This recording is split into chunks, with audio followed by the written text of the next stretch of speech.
पालक्कडचा किल्ला भारतातील इतर किल्ल्यांच्या तुलनेत खूपच लहान आहे. बऱ्याचदा असंही वाटतं की ही किल्ल्याची छोटीशी प्रतिकृती आहे, तयार करून घेतलेली नवीन सैनिकांना युद्धाचं प्रशिक्षण देण्यासाठी. पण असं म्हणतात ना की दिसतं तसं नसतं. जरी याची तटबंदी लहान असली, फार उंच नसली, याचे खंदक खूपच रुंद किंवा खोल नसले, तरी या किल्ल्याने या प्रदेशाच्या इतिहासामध्ये खूप निर्णायक भूमिका बजावलेली आहे. 18व्या शतकातील शेवटच्या चतुर्थामध्ये हैदर अलीने हा बांधायला घेतला, पण म्हैसूरचा सुलतान, कालिकतचे झामोरीन आणि ब्रिटिशांमधील अनेक चकमकी आणि ऐतिहासिक युद्धांचा हा साक्षीदार आहे.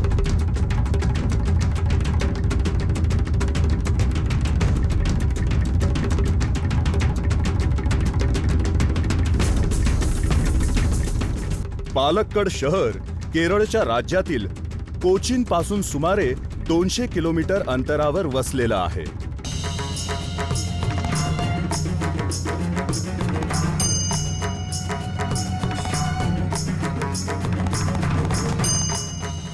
हे मलाबार भागातील एखाद्या खिंडीसारखं आहे, ज्याचा वापर पश्चिम घाटातून तामिळनाडूकडे जाणारे प्रवासी करतात. त्याशिवाय याच्या किनाऱ्यावरून चालत म्हैसूरच्या तत्कालीन राज्यातही जाता येतं.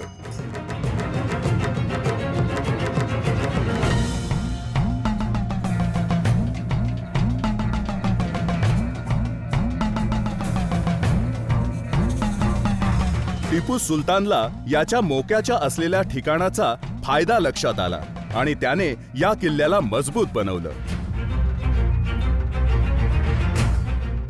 किल्ल्यामध्ये जे काही आवश्यक असतं ते सर्व इथे आहे. खिंड, तटबंद्या, बुरुज आणि मजबूत प्रवेशद्वार.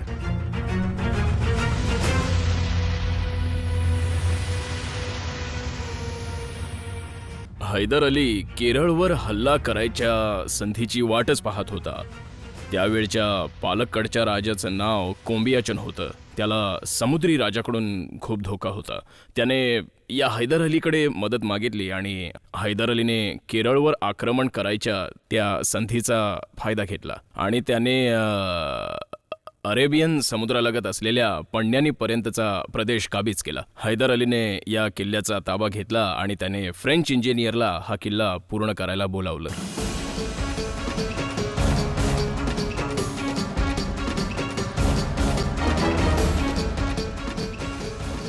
हैदर अलीने हा किल्ला पूर्वी 18व्या शतकात बांधायला घेतला होता.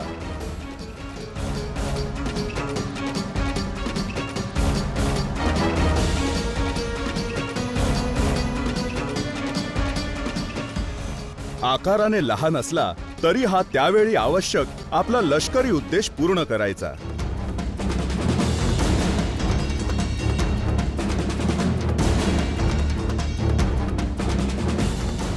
हैदर अली किंवा त्याचा वारस टिपू या दोघांनाही इथे मोठा किल्ला बांधायची कधी गरज वाटली नाही. इथे तैनात करण्यात आलेली सैनिकांची तुकडी मलाबारच्या झामोरीनांना रोखण्यास आणि नियंत्रण ठेवण्यास पुरेशी होती. त्या दरम्यान मलाबार मधील इतर सर्व किल्ल्यांवर त्याने ताबा मिळवला होता. हा पलक्कडचा किल्ला त्या साखळीतील एक महत्त्वाचा दुवा होता. सशस्त्र सैनिक ठेवण्यासाठीच्या उद्देशाने म्हणूनच हा किल्ला बांधण्यात आला होता. पण किल्ला बांधून झाल्यावर त्याच्या लक्षात आलं की ही जागा खूप मोक्याची आहे. प्रसिद्ध भारतपुझा नदीचे 2 प्रवाह, एक किल्ल्याच्या पूर्वेच्या बाजूला वाहतोय तर दुसरा पश्चिमेच्या बाजूला वाहतोय. ही बाब महत्त्वाची आहे. टिपूने याचं महत्त्व ओळखलं आणि इथून त्याने इतर कामगिऱ्यांना म्हणजे लष्करी कामगिऱ्यांना इथूनच सुरुवात केली.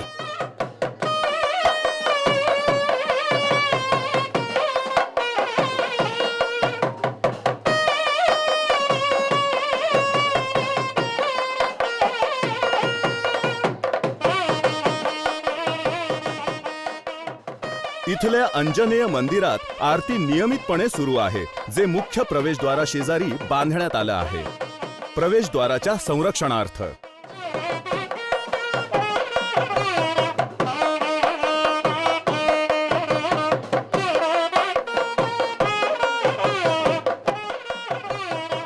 हे लोकांच्या सहिष्णुतेच्या भावनेची साक्ष देतं आणि त्याचबरोबर तो मूलतत्ववादी मुसलमान होता आणि त्याने हिंदूंचा छळ केला या ब्रिटिशांच्या खोट्या प्रचाराचं पितळ उघडं पाडतं.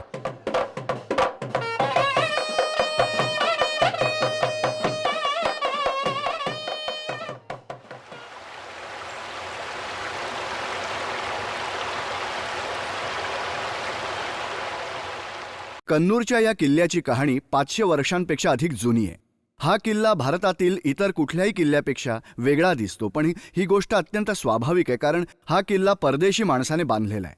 15व्या शतकातील अखेरच्या दशकामध्ये महान अन्वेषक वास्को दी गामानं भारतीय भूमीवर पाय ठेवला आणि हे घोषित केलं की त्याने भारताचा शोध लावलाय. त्याने जो शोध लावला तो प्रत्यक्ष भारत नव्हताच, तर युरोपच्या उपखंडाला जोडणारा समुद्री मार्ग होता. पोर्तुगीजांनी त्या भूमीवर त्यांच्या राजाच्या नावानं आपला हक्क सांगण्यास वेळ दवडला नाही आणि व्हॉइसरॉय नेमण्यात आला. पोर्तुगीजांचा पहिला viceroy don Francisco day Almeida, ज्यानं या किल्ल्याचा पाया घातला होता. पोर्तुगीज रोमन कॅथलिक असल्यामुळे आश्चर्याची बाब नव्हती की किल्ल्याला एका सेंटचं नाव देण्यात आलं, सेंट अँजेलो.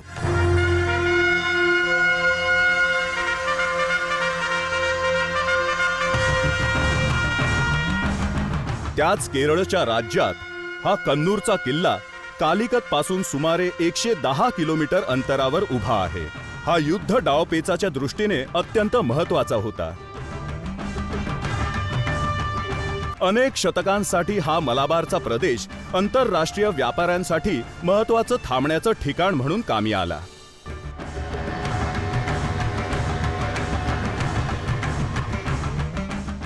इथे नैसर्गिक बंदर आहे, जी जणू दैवी देणगीच होती. हा किल्ला कुठल्या साम्राज्यशाही दृष्टिकोनातून किंवा लष्करी कामासाठी नव्हे, तर व्यापार आणि उदिमाच्या सोयीसाठी बांधण्यात आला होता.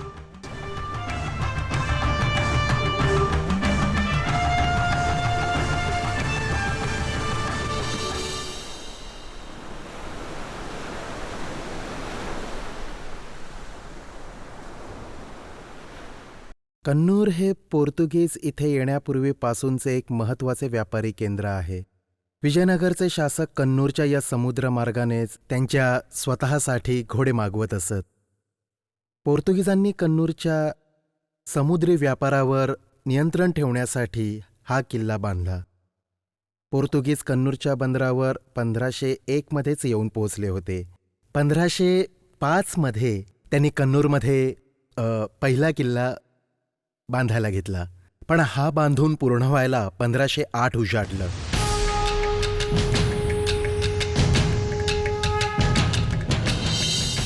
पंधराव्या शतकाच्या अखेरीपर्यंत अनेक अन्वेषक भारतात येऊन पोहोचले होते. फायदेशीर मसाल्याच्या व्यापारावर नियंत्रण ठेवण्याचा मोह खूप मोठा होता.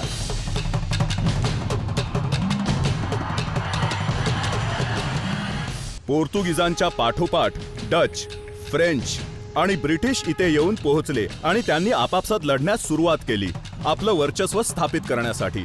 ज्या कोणाकडे शक्तिशाली आरमार होतं त्यांनी समुद्रावर राज्य केलं. समुद्री चाचे यांच्या या संघर्षाचा फायदा घ्यायला तयारच होते.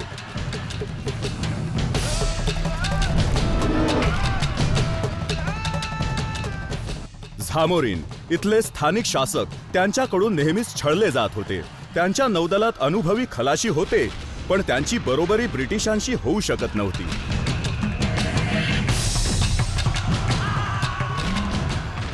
सोळाव्या शतकाच्या सुरुवातीचा काळ समुद्री युद्धांच्या रक्तरंजित संघर्षांनी भरलेला होता.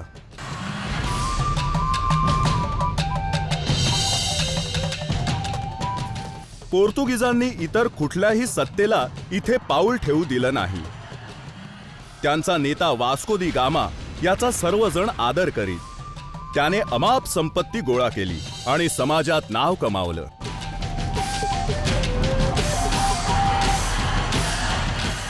बेसुमार प्रकारच्या लोकांचा यात समावेश होता.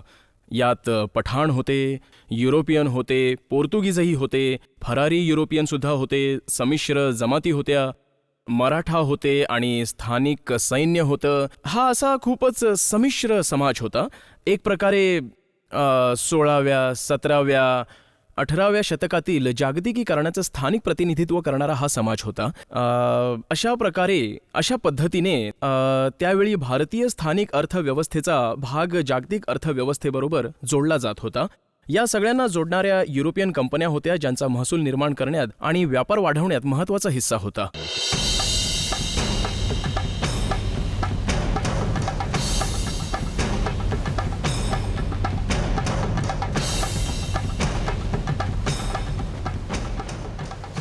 पोर्तुगीजांना या किल्ल्याच्या संरक्षणासाठी कधीही काहीही व्यापक व्यवस्था करायची आवश्यकता वाटली नाही. वादळी समुद्र पुरेसं संरक्षण पुरवायला पुरेसा होता. उंच भिंतींवर तैनात पहारेकरी लांबून येणाऱ्या शत्रूला आधीच हेरू शकत होते आणि त्यांच्या तोफांची तोंड त्यांच्याकडे वळून जहाजांना नष्ट करता यायचं.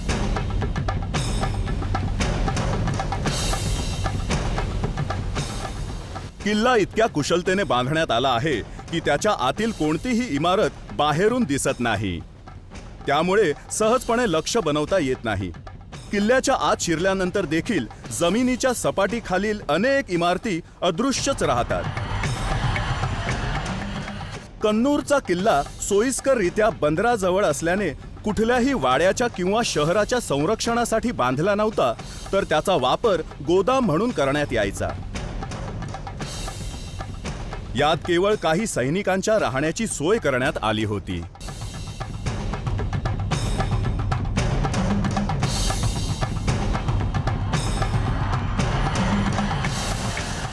महसुलाची आवक असल्याने महसूल ठेवणं गरजेचं होतं. खजिना होता आणि जेव्हा खजिना असतो, जेव्हा महसूल असतो, जेव्हा व्यापार असतो, तेव्हा लुटारू असतात, तेव्हा चोऱ्या होतात. उच्चवर्गीयांना असुरक्षित वाटतं. दबा धरून बसलेले दरोडेखोर असू शकतात, लुटारूंच्या टोळ्याही असू शकतात. पैसे लुटण्यासाठी, माल लंपास करण्यासाठी काहीही होऊ शकतं. तो भाग चाचेगिरीचा आहे. अशा सगळ्याच गोष्टी त्या सुरुवातीच्या आधुनिक काळात सातत्याने घडत होत्या.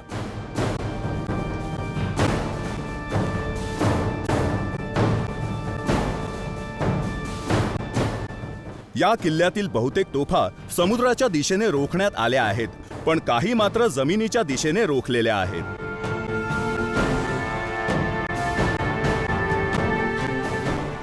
पोर्तुगीजांकडे असलेल्या तोफखान्यामुळेच ते भारतात स्वतःला प्रस्थापित करू शकले.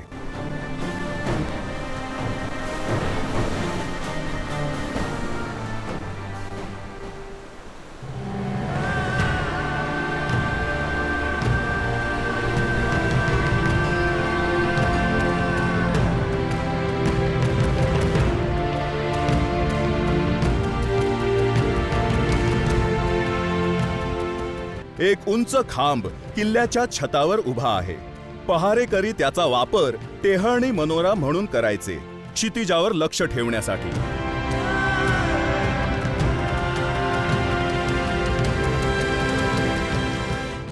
डच लोकांनी या किल्ल्यावर 1600 मध्ये कब्जा मिळवला आणि मग त्यानंतर 1600च्या अखेरीस तो एरक्कल म्हणजे एरक्कलच्या शाही कुटुंबाला तो विकला.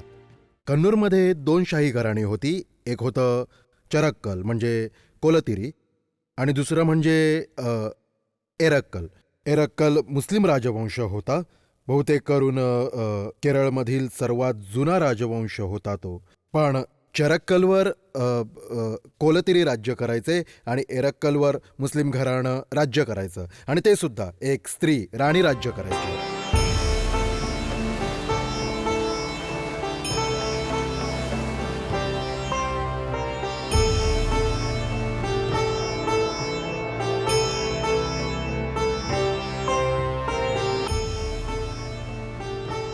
या किल्ल्यातील सर्व इमारती पोर्तुगीजांनी बांधल्या होत्या, पण लष्करी नव्हे तर व्यावसायिक कारणांसाठी.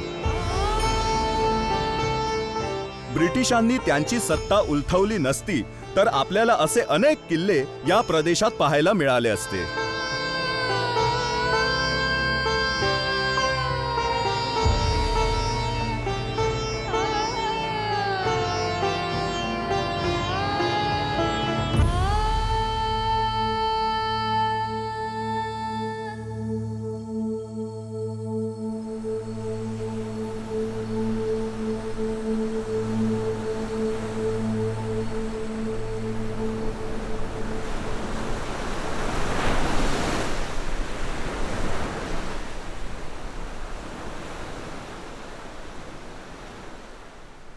बेकलचा हा किल्ला केरळमधील सर्वात मोठा तसंच प्रभावशाली असा किल्ला आहे. कीर्तीच्या शिखरावर असताना याच्या तटबंदीच्या आत सुमारे 40 एकराचा भूभाग होता. हा समुद्राजवळ असल्यामुळे लाटा याचं संरक्षण करत. इतिहासकार सांगतात की हा किल्ला सुमारे 300 वर्ष जुना आहे आणि इराकी राजवंशाच्या कुणा शिवाप्पा नायक याने तो बांधला होता. विजयनगर साम्राज्याच्या अस्तानंतर ते इथे शक्तिशाली झाले. त्यांनी आपलं स्वतंत्र अस्तित्व स्थापित केलं. काही जणांच्या म्हणण्याप्रमाणे या जागेवरती कोलथायरी राजांनी बांधलेला याहीपेक्षा आधीचा एक किल्ला उभा होता आणि नायकांनी याची दुरुस्ती करून याला वाढवलं. कालांतरानं हा किल्ला मैसूरच्या टिपू सुलतानाच्या ताब्यात गेला होता, जो 18व्या शतकातील मध्यानंतरच्या काळात पश्चिम किनारपट्टीवरील सर्वात मोठी ताकद होता.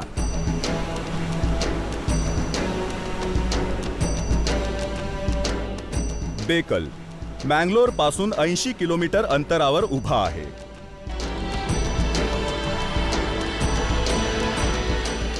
हा किल्ला भारताच्या पश्चिमी किनारपट्टीच्या इतिहासाच्या अत्यंत उल्लेखनीय अशा काळातील आहे, जेव्हा विविध युरोपीय शक्तींमध्ये होणाऱ्या बहुस्तरीय नाविक युद्धांची नोंद आहे.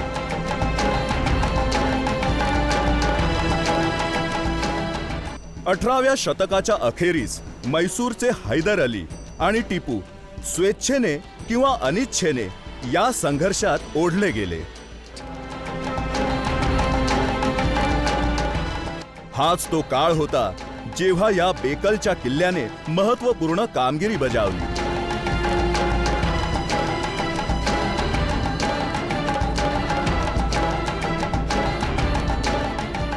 हैदर अलीने युरोपियन सल्लागारांच्या मदतीने नौदल उभारायला सुरुवात केली.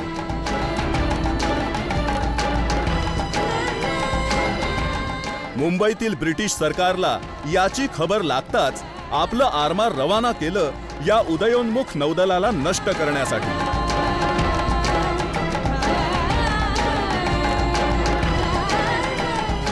टिपूने देखील नौदल उभारायचा प्रयत्न केला, पण अयशस्वी झाला. त्याने फ्रेंच लोकांशी मैत्री केली ब्रिटिशांशी लढा देण्यासाठी, पण फ्रेंच देखील ब्रिटिशांच्या समुद्री ताकदीशी बरोबरी करू शकले नाही.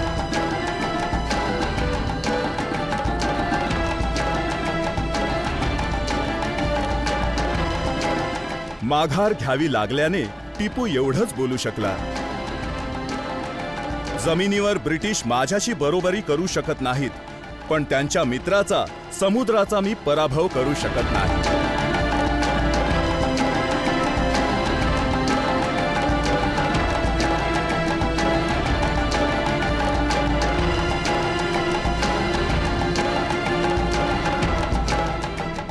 अरबी समुद्राच्या किनाऱ्यावर असल्यामुळे आणि पश्चिमेकडून देखील दिसणारं किनारपट्टीचं विस्तीर्ण दर्शन याचा विचार करता हैदर अली आणि टिपू सुलतान यांनी बेकल किल्ल्याचं मोक्याचं ठिकाण आणि लष्करी महत्त्व लक्षात घेऊन याचं मजबूतीकरण केलं आणि या किल्ल्याला त्यांनी आपलं मुख्य केंद्र बनवलं. त्यांच्या पुढील मोहिमांसाठीचा हा तळ बनला.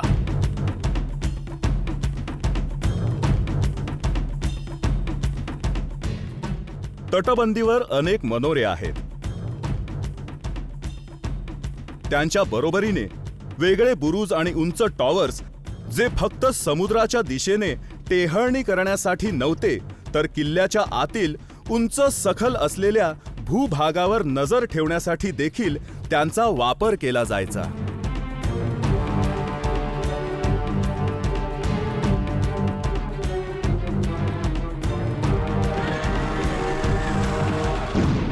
टिपूचा ब्रिटिशांबरोबरचा संघर्ष 18व्या शतकाच्या अखेरच्या वर्षांपर्यंत चालूच राहिला. त्याने त्यांच्या नौदलाचं सामर्थ्य ओळखलं आणि बेकलच्या संरक्षण व्यवस्थेत वाढ केली.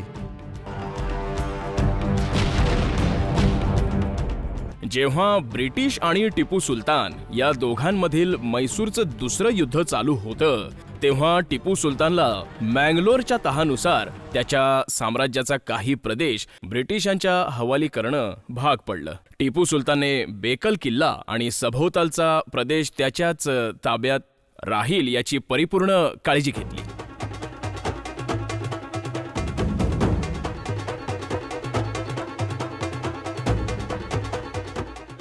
या किल्ल्याचे प्रवेशद्वार फारसे उंच नाहीये.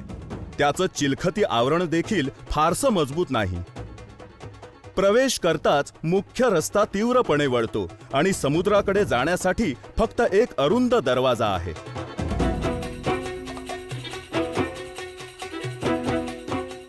टिपू सुलतानच्या हौतात्म्यानंतरच बेकल किल्ल्यावर ब्रिटिश ताबा मिळविण्यात यशस्वी झाले.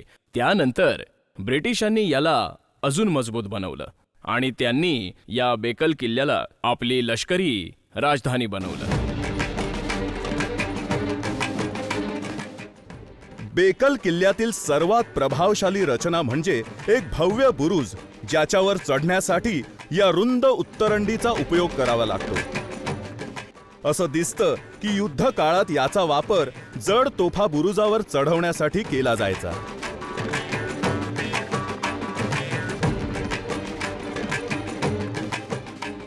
बेकल किल्ल्याच्या वास्तुशास्त्रावरती कन्नूरच्या किल्ल्याचा प्रभाव आपल्याला पाहायला मिळतो.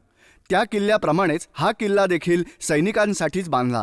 इथे कोणीही राहत नव्हतं. इथे फक्त तैनात केलेल्या सैनिकांचा तळ होता आणि म्हणूनच आपल्याला ह्या तटबंदीच्या आत कोणताही वाडा पाहायला मिळत नाही.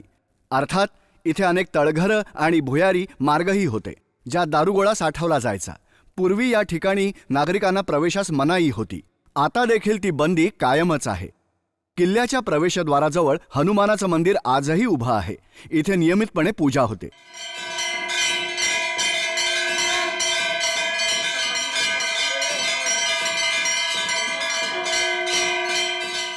याचं बांधकाम कर्नाटकातील आलेल्या लोकांनी केलं. कदाचित शासकांनी त्यांना इथे बोलावून घेतलं असेल. ते येताना त्यांचे तय्यमसारखे कलाप्रकार देखील घेऊन आले. कर्नाटकातून विविध सांस्कृतिक कलाप्रकार या प्रदेशात आले आणि त्यातले बरेचसे इथे रुजले देखील.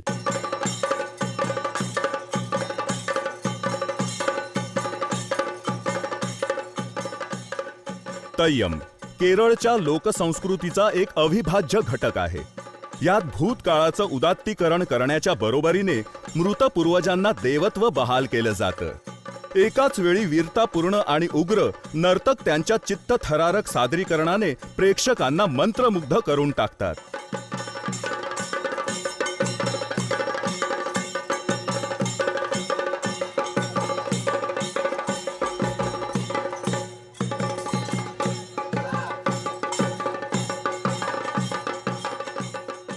तय्यमचे प्रयोग केरळच्या बहुलतावादी वारशाचा हिस्सा आहे, जो वैविध्यता साजरा करतो. या राज्यातील लोकांनी त्यांच्या साहित्यिक आणि सांस्कृतिक वारशाचे अत्यंत प्रेमाने आणि काळजीपूर्वक जतन केले आहे.